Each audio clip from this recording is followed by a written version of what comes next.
আজ আমি বাড়িতেই তন্দুরি চিকেনটা তৈরি করেছি, আর এটা কিন্তু বড় বড় রেস্টুরেন্টের স্বাদকেও হার মানাবে। একেবারে খুব সহজ পদ্ধতিতে এটা তৈরি করেছি। তো চলো এটা দেখে নেওয়া যাক। এর জন্য প্রথমে দুটো চিকেনের লেগ পিস নিয়েছি, আর এই দুটোকে খুব সুন্দরভাবে কেচে নেব। কেচে না নিলে কিন্তু মশলাটা ভেতরে ঢুকবে না, আর তন্দুরিটা কিন্তু খেতে ভালো হবে না। তোমরা যদি আমার প্রসেসটা ফলো করে তন্দুরি চিকেন বানাও তাহলে কিন্তু এরপরে আর বারবার রেস্টুরেন্টে যেতে চাইবে না।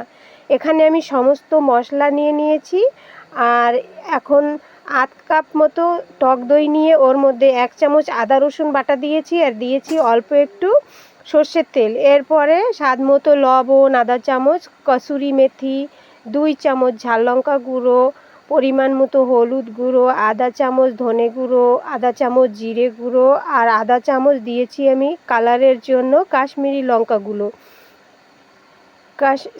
কাশ্মীরি লঙ্কা গুঁড়ো। এই সমস্ত শুকনো উপকরণ দইয়ের সঙ্গে খুব ভালোভাবে মিশিয়ে নেব, আর কোথাও যেন লাম্পস পাকিয়ে না থাকে সেইভাবে মশলাটা মেখে নিয়েছি। এরপরে একটা চিকেনের পিস নিয়ে খুব সুন্দরভাবে মেখে নিতে হবে, যেন মাংসের মধ্যে মশলাটা খুব ভালোভাবে ঢোকে।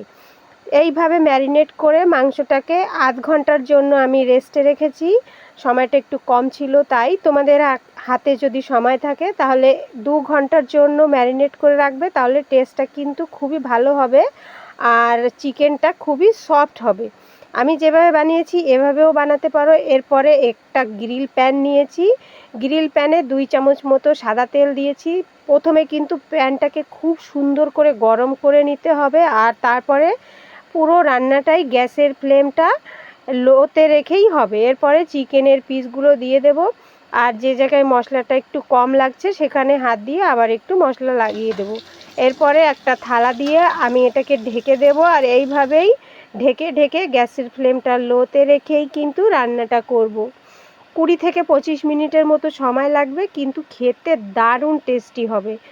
আর যখন আমি এটাকে পাল্টাবো তখন গ্রিল প্যানে মশলাটা দেখবে একটু লেগে লেগে আসবে, তখন এইভাবে তুলে নিতে হবে, তাহলে মশলাটা পুড়বে না, আর তন্দুরিটা খেতে কিন্তু খুবই ভালো হবে। প্রতিবার এই চিকেনের পিসগুলোকে পাল্টানোর সময় আমি কিন্তু এগুলোকে মশলা তুলে সেই মশলাটা আবার চিকেনের গায়ে একটু লাগিয়ে লাগিয়েই রান্নাটা করব। তোমাদের কাছে আমার এই রেসিপিটা যদি ভালো লেগে থাকে অবশ্যই একবার বাড়িতে ট্রাই করবে। আশা করি তোমাদের কাছেও রেসিপিটা খুবই ভালো লাগবে। রেসিপিটা যদি ভালো লাগে আমার ভিডিওটা একটা লাইক করে দেবে, আর রেসিপিটা তোমাদের কাছে কেমন লাগলো সেটা কিন্তু আমাকে কমেন্টস করে অবশ্যই জানাবে। এই দেখো আমার তন্দুরি চিকেনটা প্রায় তৈরি হয়ে গেছে, আর আমি কিন্তু প্রতিবারই চিকেনটা পাল্টানোর সময় মশলাটা তুলে নিচ্ছি। এখন একটা চামচ নিয়ে নেব, চামচ দিয়ে যে প্যানের গায়ে মশলা আর তেলটা লেগে রয়েছে সেটা তুলে তুলে মাংসে দিয়ে দেব। এইভাবে দিয়ে দিলে মাংসের মধ্যে কিন্তু খুব সুন্দরভাবে মশলাটা ঢুকবে, আর ফ্লেভারটা খুবই ভালো আসবে। এই দেখো আমার চিকেন তন্দুরিটা কিন্তু রান্না কমপ্লিট হয়ে গেছে। তোমাদের একটু উল্টে পাল্টে আমি দেখিয়ে দিচ্ছি। এটা তুমি এখানেই খেতে পারো। তো স্মোকি ফ্লেভার আনার জন্য আমি গ্যাসের ওপরে একটা রুটি সেকা স্ট্যান্ড বসিয়ে ওটা একটু তেল ব্রাশ করে নিলাম, আর এরপরে চিকেনের পিস দুটো এখানে দিয়ে আমি একটু সময় সেঁকে নেব। এতে তোমার রেস্টুরেন্টের যে স্মোকি ফ্লেভারটা আসে সেটা পাওয়া যাবে। তোমরা চাইলে চিকেনের পিস দুটো একটা বড় পাত্রের মধ্যে রেখে আর একটা কয়লায় আগুন জ্বালিয়ে একটুখানি ঘি দিয়ে ঢেকে রাখলেও কিন্তু স্মোকি ফ্লেভারটা আনতে পারো।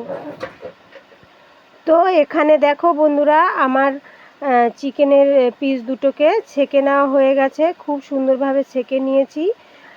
ছেঁকার সময় ধ্যান রাখবে বেশি পুড়ে না যায়, তাহলে কিন্তু খেতে ভালো হবে না।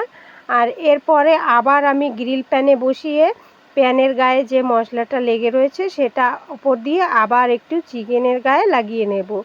আর এরপরে আমি একটা প্লেটে সার্ভ করে নিয়েছি। এটা কিন্তু খাওয়ার জন্য একেবারে তৈরি। তো আজকের মতো এখানেই তোমাদের কাছ থেকে বিদায় নিচ্ছি। আবার তোমাদের সঙ্গে দেখা হবে আবার একটা নতুন রেসিপির সঙ্গে। টাটা।